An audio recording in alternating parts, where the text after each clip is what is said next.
Oi pessoal, tudo bem com vocês? Vou chamar meu irmão Thales. Thales, pode vir pro vídeo. Thales, vem. Thales. Esse é meu irmão Thales. Oi Thales, tudo bem?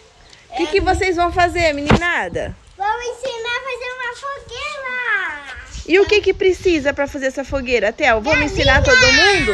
Diga, eu quero 8 paus, 21 pedrinhas e um papel e fósforo.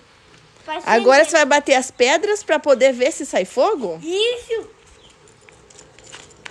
Mas nós precisamos de uma vítima. Ô Thales, é procurar uma vítima lá pra nós. A vítima é essa galinha. A vítima é uma galinha? O que é isso, Theo? Vocês vão conseguir assar uma galinha nessa fogueira? Sim. Fala aqui pro pessoal. Como? O Thales foi lá buscar uma galinha. Eu tenho 6 anos e meu irmão 4. Eu tenho 2 anos de diferença. Eu tô com essa pedra pro pau? Não é, gente? Comenta aí. Você prefere pau ou pedra?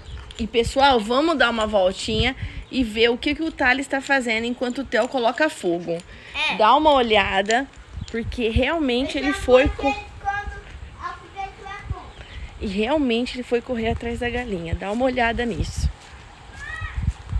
Olha lá. O que ele tá fazendo.